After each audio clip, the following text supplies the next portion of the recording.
Now, the Kenyan political landscape is on a different trajectory, with the office holders doing all they can to deliver on the mandate to the electorates and the masters who entrusted them with the offices.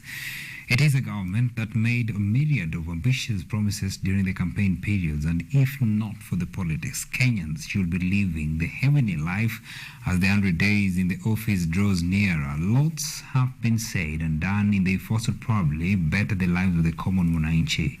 Is it really the case? Tonight, we are looking keenly on the country's governance with the political analyst Neville, and Brian Korir, who shall be joining us via Zoom. Thank you so much, gentlemen, for dedicating your time for this discussion. And Neville, probably I'll start with you because you're just right here with us. So tell us, look at the Kenyan political scenery. We are moving closer to the 100 days in office, and you understand really that from the campaign period, this government that is in office made a lot of promises to Kenyans. The 100 days are yet to come. But do you foresee really that Kenyans living to the promises that were made by the electorate, by the promises that were made by the leaders? Are we something closer to what the leaders were promising during the campaign periods? First and foremost, I would like to thank you, Sakaja, for hosting me here today. That's right. And I also received greetings from your friend and classmate, Clifford Dimmer. He told me to greet you once I'm here. Great, thank you. Okay, it's a pleasure to be here. So, back to the main topic. You're talking of the Kenyan political landscape and how it's affecting the political space, right? Yeah. Personally, because we're almost clocking the 100 days as it was set, and they're trying to achieve the agenda, yeah, and the promises they made to the Kenyan people. And personally, I would say that I believe they should be given some time. Right. Because it's too early. They should be given some time to, settle, get to understand how the government runs. Right. And, is when we can expect even much from them. Right. As we speak, there's still a lot that they need to put in place.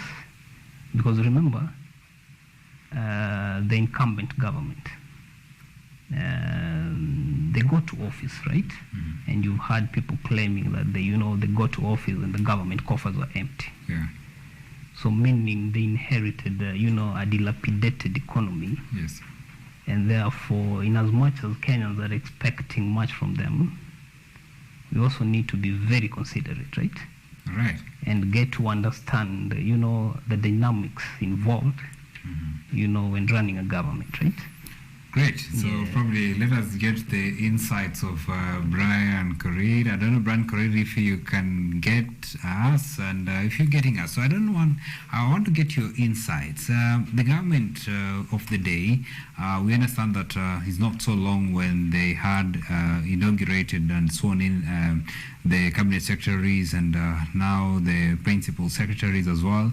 So do you feel the government is up to the task of delivering the mandate they had to the Kenyans now that the 100 days are soon clocking?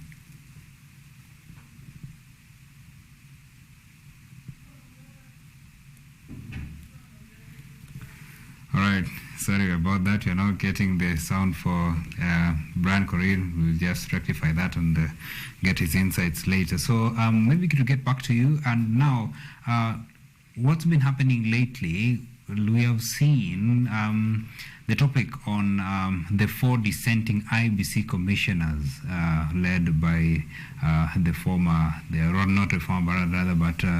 deputy chairman, Julian Cherera.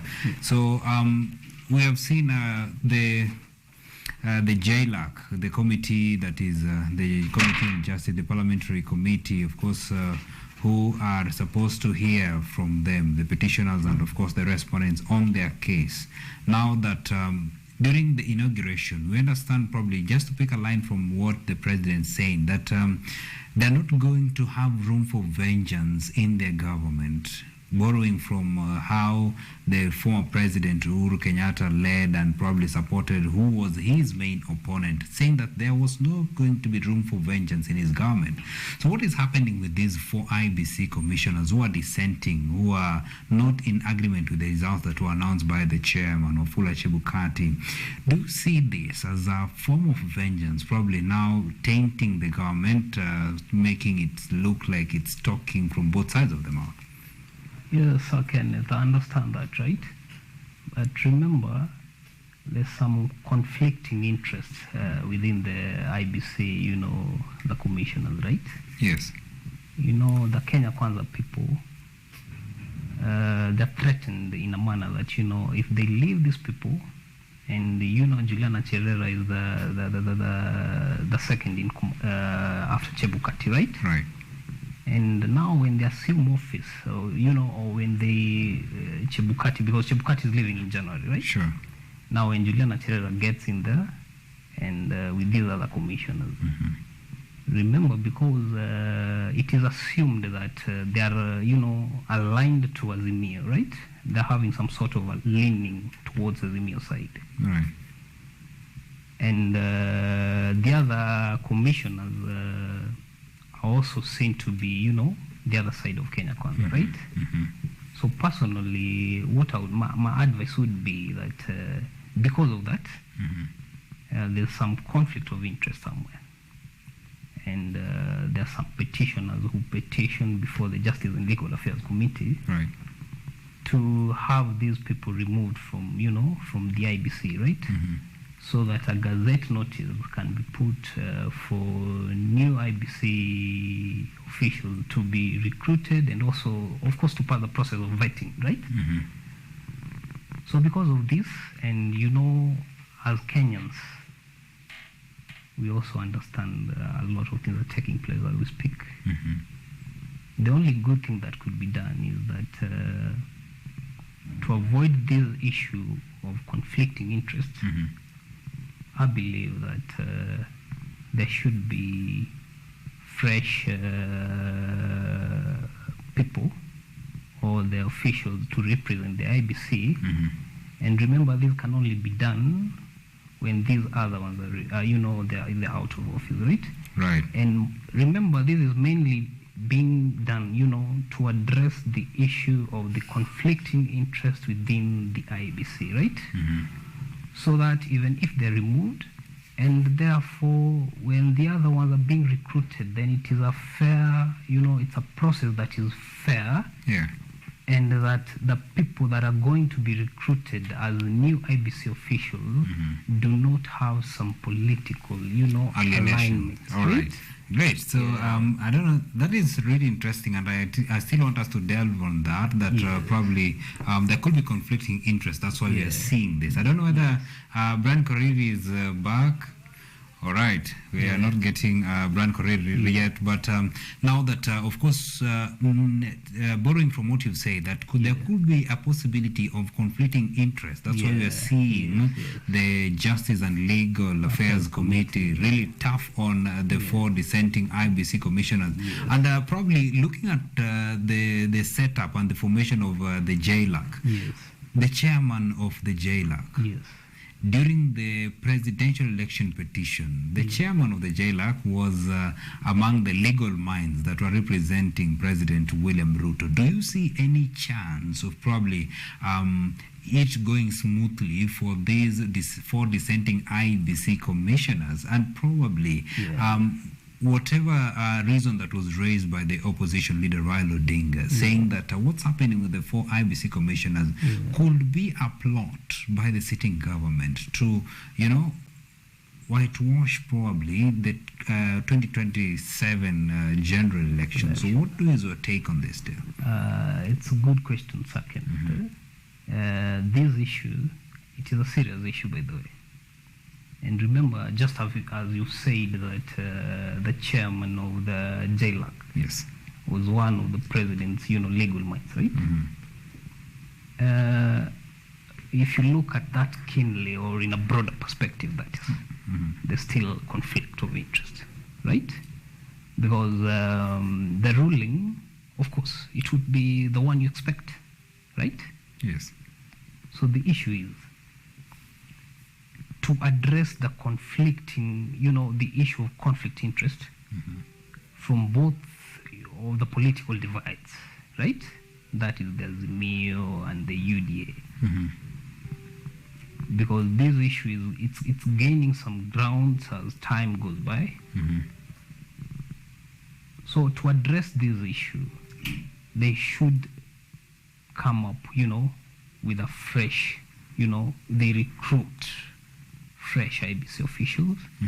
They go through, the required processes, like the vetting and, confirmation by Parliament, and, they're put there. And what should be ensured is that they're not leaning towards any, side of the political divide, right? Great. And probably talking of that, of course, probably, we understand that if we get to, a recruitment of fresh recruitments to replace these 4 dissenting IEBC commissioners, it's really tedious and time-consuming process. And there's a lot, of course, engaged. It's not just a matter of appointing for who you want to what. But looking at the setup of the current, the government of the day, they have the numbers. They have the numbers, of course, in the National Assembly and, of course, also in the Senate. Do the opposition still have a voice in, trying to trying to make realignments in how the government should run its activities? Because now even for what the opposition leader Raila Odinga is calling for engaging public participation on the case of the 4 dissenting IEBC commissioners, there have been conditions that have been set. The president has said that it should be done peacefully, and security will be provided. The Interior CS has affirmed that they will provide security to ensure that the demonstrations are done in the right way. Is it really the right way, or is it just a coating to say that probably they will limit on how this public participation, as it's been termed by the opposition leader Raila Odinga, is set to do its thing? Yes, second, good question. The opposition leader, the Right Honorable Raila Odinga, a person I respect so much, and the president himself, these are people I respect so much, and I've been keenly looking, into how they do their politics. These are people I respect, and based on whatever you works there, Sir Kenneth, within the law, there's that provision, for demonstrating, peacefully. Yeah. Peaceful protest, right, or rather peaceful demonstration, right? Meaning they demonstrate, but within the confines of the law, right? Meaning they do not get to, vandalize properties, they loot or, do all such kind of things. But the issue is here. In as much as the opposition leader, the Right Honorable Raila Odinga, he wants to engage the public, right? Which is something very, very good indeed, because it is public participation, right? Right. And you've seen the president, he's also put, forward his statement that they should do it peacefully and, of course, within the confines of the law, right? So I'm looking into this issue, and I'm like, will this really ensure, or will it, climax or, culminate into, will it really try to solve the issue of the 4 dissenting IEBC officials, right? Because the big question is, the big issue here is the conflict of interest. Right. If you look at it so keenly. And remember, if you look at the JLAC committee, the way it's structured, it is structured in such a manner that the chairperson, the way you see it, was one of the president's best legal minds, right? Right. During the 2-2 presidential petition. And, there are lots of things that are conflicting here. So, what would somebody suggest, or what type of an idea would an individual moot to the government, including the opposition, that for them to address this issue? I still go back to whatever I said earlier. To avoid all these chaos, all these things that are happening within the political space, why don't they just go for a fresh recruitment? All right. And, after that, they pass through the required processes and ensure that they recruit people that do not have some form of political alignment, right? I believe this will address this issue of, conflict of interest. Right. Yeah. All right. And probably, when the President, William Samoei Ruto, was giving his maiden speech during his inauguration of the President, he said that the 2022 general election was one of its kind, an election that just required you to have your calculator and you'll be able to know who the presidential winner is. So probably they might not delve much on the commissioners because, the ruling that was made, of course, by the Supreme Court as well, it didn't give much weight on the dissension of the 4 IEBC commissioners. So away from that, let us look at the Hustler government. The Hustler government, we have seen what has happened in Nairobi, where the governor, Johnson Sakaja, saying that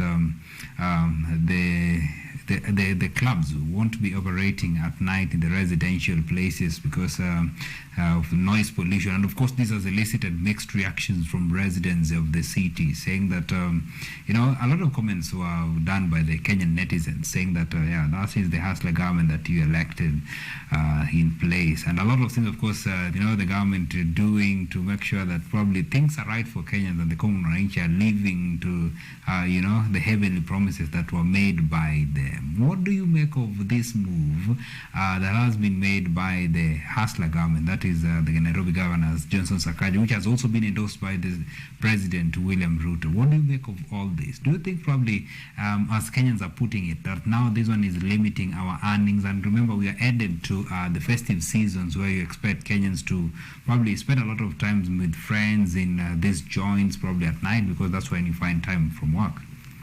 A good question indeed. It's one of the best moves that the Nairobi governor and even the president having endorsed that. It is one of the best moves because they're trying to bring order and sanity within the CBD, right? And remember, in as much as they're trying to bring order and sanity within the CBD, which is one of the best things to do, they should, give an alternative for these business people. Great. Right? The people operating the bars, the clubs, they should give them an alternative because, I cannot just wake up one day and say that because you're operating here and say from today onwards we don't want you here, right? And you have not, given me an alternative on how I'll be doing my business, right? Remember the people employed there, that's the way their job has ended. If you look at, the person operating, owning the bar, he's, gotten into losses. So it's a good move because they're trying to bring order and sanity within the CBD. And remember, they should give an alternative to these people. Now that they are removing them from, this space, then where can we be taken to? So that we continue doing our business and they continue employing some of our Kenyans and life moves on. All right, and of course we are seeing on the latest happenings that the National Authority for the Campaigns Against Alcohol and Drug Abuse, NACADA, has also endorsed the move that has been given by the Nairobi Governor, Johnson Sakaja, to bar the nightclubs from operating at night. Away from that, let us look at another issue that has been of contention in the past few days, the issue of GMOs. And let us just move it back to what the sentiments of the trade CS, Moses Korir, was saying that once you're a Kenyan, you're a candidate of death. And among them the GMOs should be there. What do you make of these sentiments that were made by the trade seers concerning the GMOs? I want to say that the trade seers was just trying to bring some comical aspect in his speech, right? He was just trying to bring some humor out of his speech. Because to me, if I look at it so keenly, I believe he talked on a lighter note. Yes. Because remember, when he talked, so many people laughed behind him. I don't know whether it was in front of him or behind him. He was just trying to bring some comical aspect. And therefore, of course, it sparked public outrage. And I want to say that this thing was on a lighter note. I believe he did not mean whatever he was saying at that particular time. And therefore, even Moses Kuria, the trade seers himself, would not want to bring something that, would bring some issues to do with health for the Kenyans, right? And remember, for the issue of GMOs, it is believed that GMOs are cancerous, right? And how can we solve the issue of GMOs? First and foremost, Sir Kenneth, we need to have a good health infrastructure. Right. Good health infrastructure that is put in place to address issues resulting from the foods we take. Not only the foods we take, but even, looking at the health on a wider spectrum, right? Yes. It will address these issues. So before we import the GMOs, we should look at our health infrastructure. Do we have the capacity to handle issues to do matters cancer? When it, when now let's say a majority of Kenyans are suffering from cancer, right. They have the capacity to handle it. And once that is put in place, I don't see anything wrong, because for them to try import GMOs, they're trying to address the issue of hunger. And remember, Kenya is one of those countries that it has been hardly hit by drought, right? And GMOs they're bringing GMOs, to try to even sustain the people who are really suffering. So I don't see anything big about that. But the issue of GMOs, if you're someone who's gone to, not really, but somebody who's having some little understanding, of course you'd see that GMOs are not good for consumption. Maybe on that note, we are seeing what happened in the courts, in the legal corridors. The High Court today made a ruling that put an injunction on the importation of GMOs into the country, and of course saying that maybe just really the High Court temporarily suspended the government decision to allow importation and distribution of the GMOs. Pending determination of the lawsuit lodged against the lifting of the ban. So, since the government of the day lifted the ban on GMOs, a lot has been said. The civil society organizations and a lot of people and organizations, of course, have raised a lot of questions concerning the lifting of the ban. And we are seeing today the High Court, through Justice Dandy, making a ruling that it's not stopping the government from implementing the importation and the green light on distribution of the GMOs. What do you see as the fate of these GMOs, the green light that the government had given on the importation and distribution of the GMO crops and foods? Do you see if, because this was a decision that was made to probably solve the issue of the perennial drought where food was in scarcity. So do you see it probably moving smoothly across these legal corridors and probably finding its way into the Kenyan markets? Yes, Kenneth, you've talked of the court injunction. Right. They've put a restraint against the importation of GMOs, and now it has come to a halt. Remember, just the way I said before, I believe what should be done is to address the issue of the health infrastructure that would be able to address the diseases that come as a result of taking in GMOs. Because if you go to the first world countries, those people are really organized. Right. They're taking GMOs, but they're quite visiting hospitals frequently. They're healthy